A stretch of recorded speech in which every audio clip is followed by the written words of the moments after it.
Dunay daghang matang sa kasayuran. Dunay kasayuran pinadailang, dali ra kay mahibawan.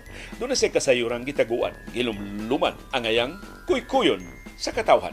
Mauna ni ang kasayuran kinoy-kuyan. Unahon nato ang maayong balita karong buntaga. Ang dollar remittances sa atong overseas Filipino workers ni Saka kinatas-an sa 4 ka buwan karong tuiga.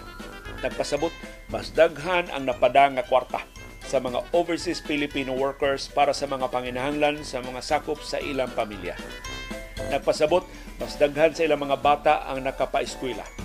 Nagpasabot mas daghan ang napalit in town sa bataka mga panginahanglan sa tibok pamilya. Nagpasabot kung doon na sila mga pasyente na dapatan sa medisina, naatiman sa mga ospital, na hatagan ganit og espesyalista tungod sa dollar remittances sa ilang mga paryente na tuwa in taon mag-antos pagtrabaho sa ubang kanasuran perting layuan. Pero ang bad news na implikasyon ining balita, nagpasabot mas nidaghan pa ang mga overseas Filipino workers nga nanglangyaw na. Tuwa na karon sa ubang kanasuran na buwag sa ilang pamilya. Yes, daghan sila og napada nga kwarta, pero tan-awa ang danyos sa distansya. Tungod kay nalayo sa ilang mga anak o sa ilang asawa o sa ilang bana. Ang dako kayo intawong namugna nga hawang kanang higante nga kang-a, lisod kay nang tapakan bisag unsa kadaghan ang ipada nga kwarta.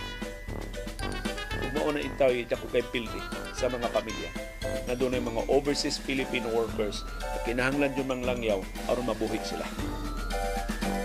Laing implikasyon ining balita, nagpaday ng pakyas ang gipasalig nga programa.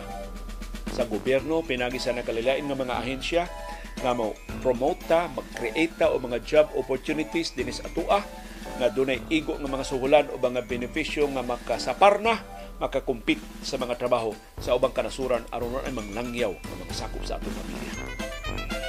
Ambot kanusa, matuman ka ng sa ara. Kaniadto ra man sa nangagi pa mga pamunuan ang pasalig nila na tagsa ka milyon kapin katrabaho ang ilang umulon kada tuig aron na magsubra na ang mga job opportunities, may kapilian na. Makadesider na ang mga OFWs molangyaw ba o magpabilin din sa tua na sigurado nga doon na sila igong suhulan o mga beneficios para sa pangapanginhanglan sa ilang pamilya. Ambot nga nung dako kayo ang tentasyon nga i-export atong labor nga baratuhon ngadto sa ubang mga nagkinahanglan nga mga nasyon. Bahalag mag-brain drain ta dinhi sa atong kaugalingon. Di na intawon makasapar sa panginahanglanon. Hasta atong mga healthcare workers na nihit na pagkakaroon. Ang labing maayo na itong mga doktor o mga nurses, mga medtech, tuwa na sa ubang kanasuran. Di na nato sila kahawiran kay gamay kayo atong gitanyag nga mga benepisyo o mga suhulan. Wa ginahimo pagtuman sa saad nga giluwatan ang atong pribadong sektor o ang atong nasudnong katahanan. Kano sa man masulbad ang brain drain kining nasura? Aron dili intawon mahurot o kahabwa ang labing maayong mga talento sa katawhan ta? Kapait ba anang maong kamatuoran na ang labing maayo nato nga mga anak, labing maayo nato nga mga kaliwat, ang labing maayo nato nga dunay katakos nga labihan ang ilang serbisyo sa ubang nasod na pahimuslan, nahikawan sa ilang pangalagad ang kinabag-an sa atong katawhan. Daghang salamat sa atong gobyerno nga way batasan. Inis magmugna o kahigayonan sa trabaho nga muhatag og igong mga benepisyo o mga suhulan, didasig naman hinuon sa atong katawhan pagpang-apply sa ubang kanasuran. Dinagi sa paghimog dugang arrangements sa mga nasod nga ilang gipangulitawhan aron makuha pagyud og dugang mga trabahante Pilipinon. Ambot kinsa na lang mahibilin din sa atong nataran. Ang labing makaluluoy mao ang pamilya. Ang mga bata may labing magsakripisyo sa pag-export og labor ini nasura.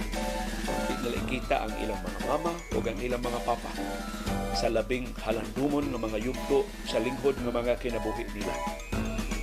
O ang mamugna na dako, bangis, kayo nga trauma, dili matapakan sa pila pa bayad nga kwarta.